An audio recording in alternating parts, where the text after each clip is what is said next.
Good morning student. जैसे कि हम लोगों ने पिछले वीडियो लेक्चर्स में देखे थे, डिफरेंट सेट्स जो कि अपने थ्रू आउट मैथमेटिक्स में यूज़ होते हैं। तो आइए कुछ हम लोग नंबर सिस्टम के बारे में भी थोड़ा सा रिकॉल कर लें। हम लोग पिछली क्लासेस में हम लोग नंबर सिस्टम पढ़ते रहे हैं। कई लोगों को अब भी दिक्कत होती है नंबर सिस्टम में, तो एक बार रिकॉल कर लेंगे हम लोग, ताकि हम लोग किसी भी नंबर को कौन सा टाइप है, कौन से सेट को बिलोंग करता है, उसको पहचानने में दिक्कत ना हो। तो पहला, इनिशियली जैसे जैसे ज़रूरत बढ़ती गई वैसे वैसे नंबर सिस्टम का विस्तार होता गया। तो इनिशियली हम लोगों का काम नेचुरल नंबर से ही चल जाता था। तो पहला जो सेट हम लोग के सामने था उसको हम लोग बोलते हैं नेचुरल नंबर,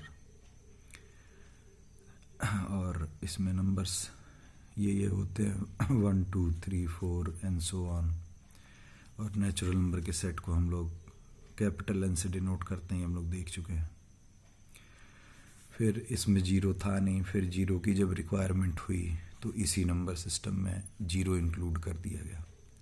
तो जो नया नंबर सिस्टम निकल के आया, इस नंबर सिस्टम को हम लोग नाम दिए होल नंबर। होल नंबर से काम चलता रहा काफ़ी दिनों तक, लेकिन जब ज़रूरत पड़ी नेगेटिव नंबर्स की तो वो तो इसमें था नहीं। तो क्या हुआ, जो नेचुरल नंबर्स थे उन्हीं का नेगेटिव लिया गया और इस सेट में इंक्लूड किया गया, और उस नए सेट को हम लोग नाम दिए इंटीजर, सेट ऑफ इंटीजर। देख लीजिए 1 2 3 4 0, फिर -1 -2 -3 इस तरीके। इसमें फ्रैक्शंस नहीं होंगे, इंटीजर्स में फ्रैक्शंस नहीं होते हैं, या कोई भी नंबर √2 √3 पाई वगैरह ये सब तो होगा नहीं। तो नेचुरल नंबर जीरो और नेचुरल नंबर का नेगेटिव, यही बनाता अपना इंटीजर्स का सेट। ठीक है, अब इससे काम चलता रहा हम लोग का काफ़ी समय तक, लेकिन जब ज़रूरत पड़ी फ्रैक्शनल नंबर्स की, वो इसमें था नहीं। तो वो उनमें इंक्लूड जब कर देंगे हम लोग इस तरीके के नंबर्स को, तो ये पूरा जो सेट उभर के आएगा, ये सेट हमारा कहलाता है रैशनल नंबर। रैशनल नंबर को हम लोग क्यू से डिनोट करते हैं, कैपिटल क्यू से। और रैशनल नंबर की डेफिनेशन, ऐसा नंबर जिसको हम लोग p/q के फॉर्म में लिख सकें, जहाँ p और q क्या है, इंटीजर्स हैं, और q नॉट इक्वल टू 0 है। तो जब भी कोई नंबर होगा इस तरीके का, इस फॉर्म का, तो वो नंबर क्या बनाएगा, रैशनल नंबर। तो ये जितने भी नंबर्स हैं सारों को हम लोग इस फॉर्म में एक्सप्रेस कर सकते हैं। ये 9th में हम लोग पढ़ चुके हैं। फिर आते हैं, इससे काम चलता रहा हम लोग का, लेकिन जब ज़रूरत पड़ी √2 √3 √5 पाई, इनकी ज़रूरत थी, तो ये तो था नहीं इसमें नंबर, तो उन नंबर्स को और इंक्लूड कर दिया गया इस सेट में। ये जो आया सेट हमारा, ये सेट कहलाता है रियल नंबर का सेट। इसको हम लोग कैपिटल R से डिनोट करते हैं इस सेट को। ठीक है, फिर ये 10 तक तो हम लोग यहाँ तक नंबर सिस्टम हम लोग पढ़ रखे हैं रियल नंबर तक का। बाकी ये जो नंबर्स हैं √2 √3, ये नंबर्स हमारे इरेशनल नंबर कहलाते हैं, और ये वाले नंबर हमारे क्या थे, रैशनल। तो रैशनल और इरेशनल को मिला के ही बना अपना रियल नंबर। ठीक है, बाकी जब हमें ज़रूरत पड़ी इस तरीके, अब जब हम लोग 11th में आए तो एक बार और नंबर सिस्टम का एक्सपेंशन होगा। वो एक्सपेंशन क्यों ज़रूरत पड़ी उसको थोड़ा सा एक बार देख लेते हैं।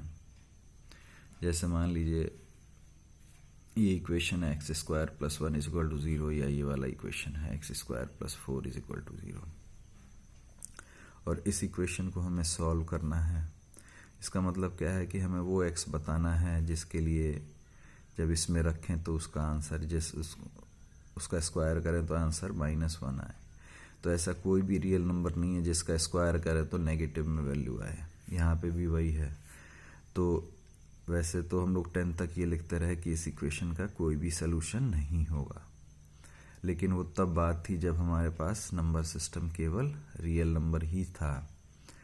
तो यहाँ पे कुछ नंबर्स को और इस सेट में इंक्लूड किया गया। उन नंबर्स को हम बोलते हैं इमेजिनरी नंबर्स, या हम कहते हैं कॉम्प्लेक्स नंबर।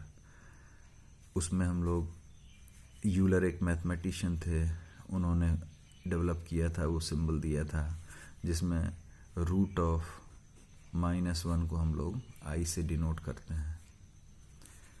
तो इसका हम लोग विस्तार से स्टडी करेंगे कॉम्प्लेक्स नंबर में। ठीक है, तो फिर इसके अकॉर्डिंग इस इक्वेशन का जो सलूशन होगा ये ±i, इसका जो सलूशन होगा ±2i। तो इस तरीके के जो ये वाले नंबर्स हैं जिसमें i लग रहा है, ये वाले हैं, या ये देखिए 3 + 2i, तो इन नंबर्स को और इस रियल नंबर में इंक्लूड कर दिया गया। तो ये जो पूरा सेट उभर के आया, ये सेट हमारा क्या कहलाया? Complex number. तो रियल नंबर में इमेजिनरी, या कह लें इमेजिनरी नंबर्स को जिसमें आयोटा लगे हुए नंबर्स हैं वो इंक्लूड और करते हैं हम लोग, तो पूरा जो सेट कहलाता है वो सेट कहलाता है कॉम्प्लेक्स नंबर। इसको हम लोग कैपिटल C से डिनोट करते हैं। तो नंबर सिस्टम हमारा यही लास्ट है, इसके आगे और कोई नंबर सिस्टम नहीं मिलेगा, और यही 12 तक के यूज़ में है। तो इसका मतलब ये क्लियर हो गया कि जितने भी नंबर पीछे हम लोगों ने पढ़े, जितने भी नंबर सिस्टम, वो सारे ही कॉम्प्लेक्स कहलाए, क्योंकि देखिए इस कॉम्प्लेक्स नंबर के सेट में सारे ही नंबर पीछे वाले भी आ चुके हैं। ठीक है, तो जितने भी नंबर आएंगे या आ चुके हैं वो सारे नंबर्स क्या कहलाते हैं, किसको बिलोंग करते हैं, किस सेट को? तो कॉम्प्लेक्स नंबर को। तो इतनी बातें ये बतानी थी, थोड़ी सी रिकॉल करने के लिए नंबर सिस्टम को, ताकि आगे दिक्कत ना हो। इनका यूज़ है काफ़ी अपने इस चैप्टर में भी और आगे भी। तो आते हैं फिर अब हम लोग सेट पे। सेट जो पढ़ रहे थे उसको कंटिन्यू करते हैं।